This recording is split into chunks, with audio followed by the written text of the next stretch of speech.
Christmas is one occasion widely celebrated all over the world, but each part of the world have their own unique way of celebrating the event. Our reporter FJ1 recently traveled to France and reports on how one particular community celebrates Christmas there. The bright lights on the streets of Paris signifies the arrival of the festive season. In southern France, Toulouse, people celebrate with a different theme, especially here at this special house built for Papa Noel or Santa Claus. People trickled in to see for themselves how busy Santa is this time of the year. That's done to let people discover how Santa Claus is living, how he's organized all the gifts, how they build the gifts, how they transport them, how the Santa Claus is living. So in fact you can see here his kitchen, you can see here the workshop where the elves are preparing the gifts and so on. So you can really see, especially the kids really love seeing where the Santa Claus is. Though the forms of celebration differ, it seems the universal theme behind the season has remained unchanged. It's based on Catholic history. It refers to the birth of Christ. So it's a very important feast in France and all over Europe for being commemorating the birth of Christ, and also for being a family feast and for the kids receiving presents. This special facility, for instance, is attracting interest from all over Toulouse. It has been visited a lot. Not only by kids, even adults come with our kids to see this very beautiful atmosphere.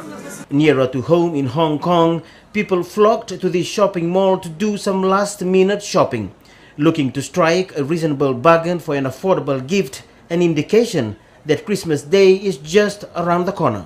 From Paris to Toulouse, to a shopping mall here in the former British colony of Hong Kong, it is evident Christmas fever has hit the town. And to all the children out there in our every home, nothing could be more special than waking up on that special Christmas morning with a gift beside that special Christmas tree from Santa Claus, Papa Noel or Father Christmas. To all children out there, let's see what Father Christmas will get you tomorrow morning as a special present on this festive season. Here in Hong Kong for FJ1 News, I am FJ1. It seems everywhere one goes, they will meet a Fijian. In this special report, our reporter FJ1 met up with a Fijian family on one of the world's iconic structures, and France's Eiffel Tower, which stands high in the heart of Paris. When Gustave Eiffel built this steel tower in 1887, little did he thought it was going to be a tourist drawcard for Paris. When you're in Paris, even if you do not want to visit the tower, you can see it from almost everywhere. It is about 300 meters high, which is 984 feet. When it was completed at the end of the 19th century, it was twice as high as the Washington Monument, the tallest structure at that time. I've just got my ticket. We're about to take our ride up. With legs inclined inwards at an angle of 44 degrees, the tower is being held together by the first horizontal platform at 180 feet above ground. We're here on the second floor of the Eiffel Tower, and it's 0 degrees here in Paris. It's pretty cold up. In fact, we're actually freezing. As you can see, we're wearing gloves and we have pom-poms on. That is the city of Paris. This is probably one of the most beautiful backdrops that one can have to either a still shot or a video shot. This was where I meet the Woolley family, originally of Lautoka.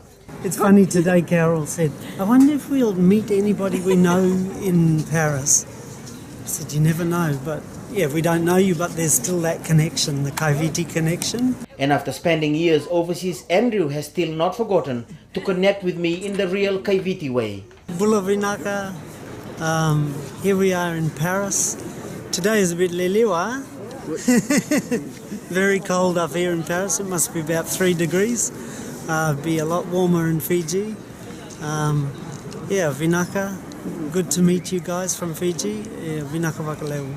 Though Paris looked majestic already from the second floor, anticipation though was still high. We will be riding right up to the top of Eiffel Tower, which I believe will be much more colder than what is it at the moment. It's 0 degrees. It's really cold here in Paris, but it's Paris, by the way. We're enjoying it. Then the final ride to the very top, detailing the 15,000 structural parts and the 2.5 million rivet holes. built by 250 workers in 2 years, 2 months and 5 days, without a single worker being involved in an accident. And once again at this top level, a reminder from Fiji. In the year 1889, in the month of March, Gustave Eiffel, the man who constructed the Eiffel Tower, actually walked up the 1,719 steps right to this place, to the top, where the French flag was raised and 3 lights in the form of tricolor, red, white and blue, was lit to symbolize the height of French power at that time in terms of infrastructural development. The Eiffel Tower was built to commemorate the 100th anniversary of the French Revolution. Apisalome Rambo, FJ1 News. A French scientist is looking at ways to assist Fiji tackle its climate change issues. Dr. Timothy Obak, who recently attended a climate change meeting in Lima, Peru, highlighted challenges that needs attending to in order to achieve a carbon-free and economic resilient globe past 2020. He spoke with our reporter Apisalome Rambo in Paris recently. The COP20 meeting in Lima, Peru highlighted issues pertaining to an objective application of climate change assistance throughout affected areas of the world, one based on the possibility of achieving a carbon-free and economic resilient globe. The issue directly affects most of the Pacific, and the France has lent a hand to advance our concerns further in the international arena. We do believe as France that this is not only important but quite vital to have an agreement next year in Paris, because we know the science is telling us more and more clearly every year and every report we know that we are not doing exactly what we should be doing to have to lower the impacts and to be able, not only for us but to the future generation, to tackle climate change. Obak says Lima was all about settling issues for the Paris conference next year, one where France plays a role because of its presence in the Pacific, and Fiji as well because of the impact of climate change on our islands. And this is not only an issue dealing with major economies, but all the world has to be involved in this. The agreement we want to achieve has to be inclusive as possible. And this is not exactly the way I should say it. It has to be inclusive. I mean, everybody has to be on board.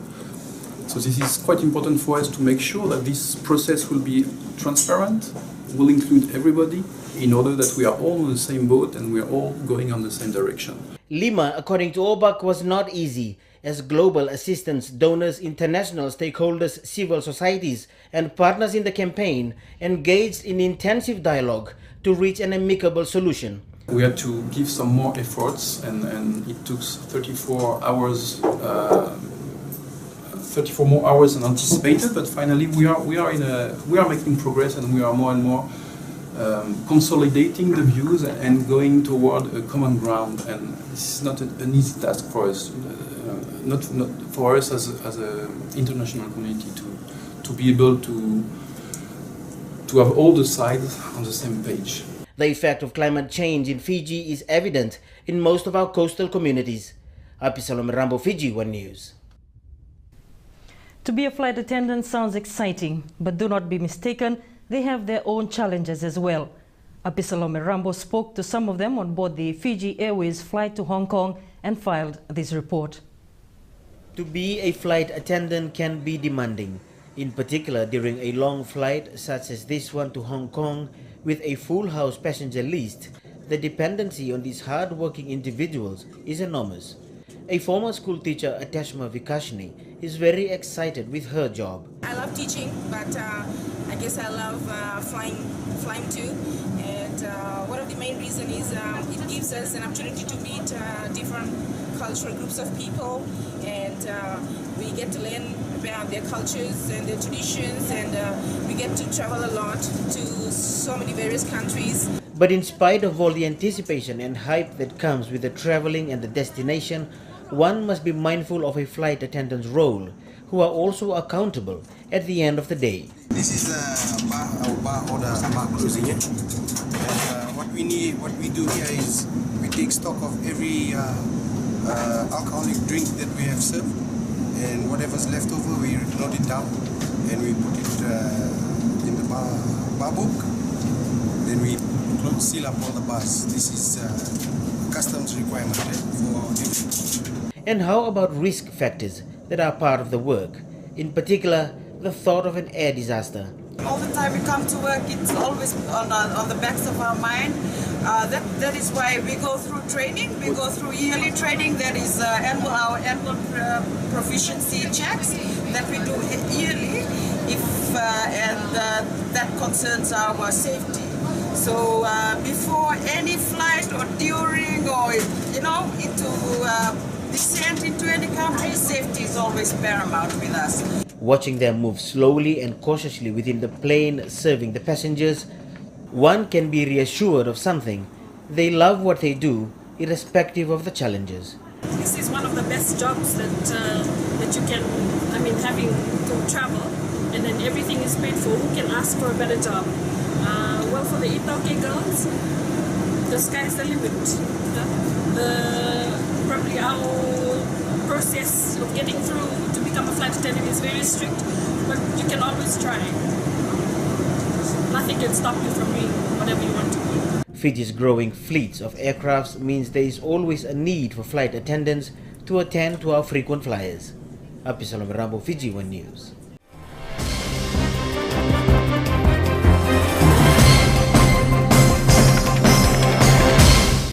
Hello again. 2 months away from the launch of a new album, Air It All Out, Pauline Kurabui, who is here in Fiji to perform at the Grand Pacific Hotel on New Year's Eve, says the trip couldn't be more timely. Kurabui, who has launched 2 albums so far, says this third production is close to her heart, and to perform in Fiji has made it more sentimental. Apisalome Rambo has more. Getting ready for her second concert at the Grand Pacific Hotel tonight, Pauline Kurabui is set to entertain. Is a great thing because I don't usually do that. I don't usually come to Silver, especially and come and do public performances. So, yes, last night and tonight and New Year's Eve, it's going to be a good show. You know, we're hoping that people come and enjoy the songs. I'm going to be doing a few originals, so it's good. Kurabui has 2 albums, one Determined Heart and a second one with the first track she wrote, Superwoman, says her upcoming album is special. And the third album that's coming out February the 20th. We don't have a title yet, but they're all pretty much, an adult contemporary style of album. But this one that I'm coming out with February is, I've written all of it for the whole album. So I've produced and written it. So it's one that's close to my heart. And for those who are thinking of attending her second performance tonight, Pauline has a great lineup in store. I will. So I'm going to be singing, definitely going to be singing my new single that's out right now called Air It All Out, and some tracks from the new album that's coming out, and it covers also. I'm going to be doing 1 or 2 Fijian songs. And yeah, just something that everyone can enjoy.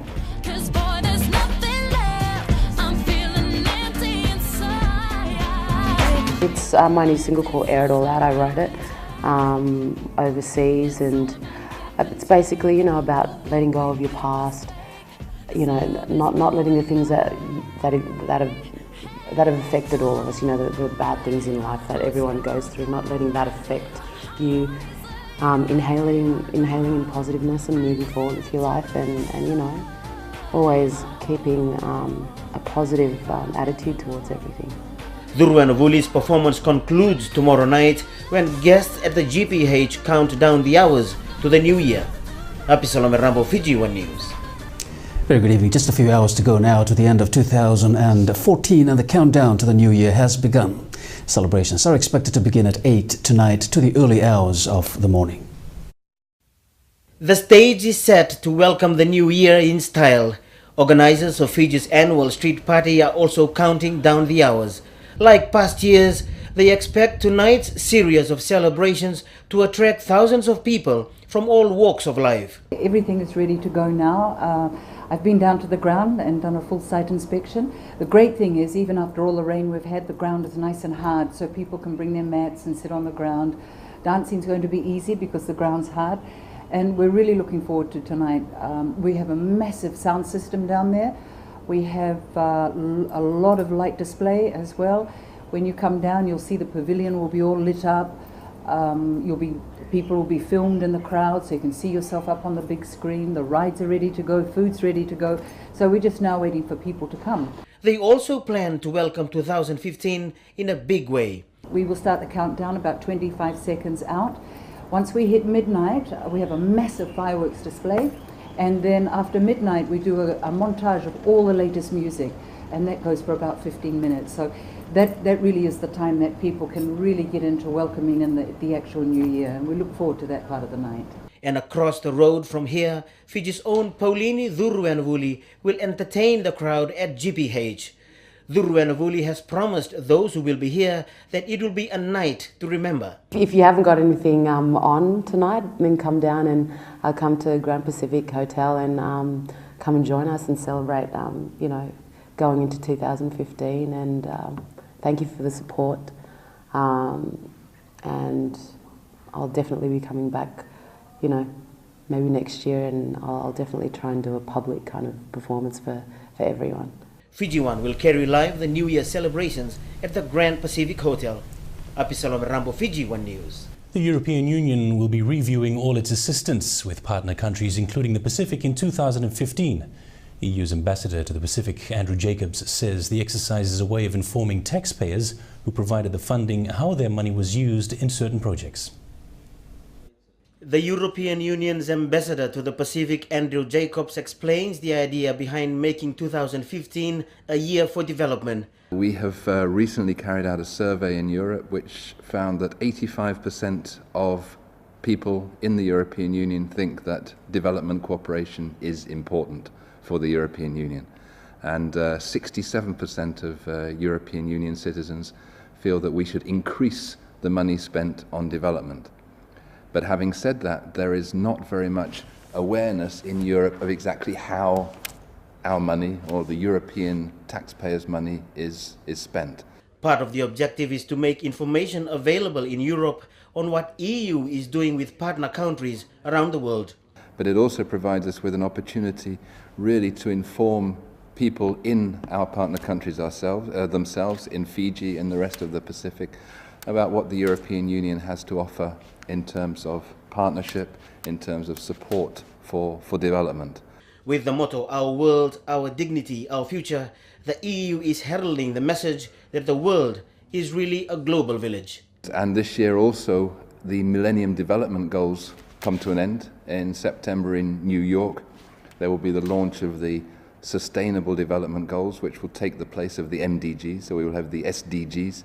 So we're working on those with our partners around the world in order to make sure that we have real, clear targets for all countries in terms of development, in terms of making people's lives better. Apisalome Rambo, FJ1 News. And we now cross live to the European Union's head office in Suva, where our reporter Apisalome Rambo is standing by. Api, what more can the EU's ambassador to the Pacific tell us? Thank you, Villia. We have with us here Mr. Andrew Jacobs, EU's ambassador to the region and in Fiji. Mr. Jacobs, relative to this year being the European Year for Development, how will this vision be carried out in terms of its monthly themes here in Fiji? Well, every month we're going to be focusing on a different theme of cooperation. And with the different partners that we work with to implement our projects, I'm thinking of the SPC, I'm thinking of different NGOs, civil society organizations, we'll be organizing different events really to focus on what we're doing as a development partner in those fields, and focusing on what opportunities there are for closer collaboration between Fiji and the European Union.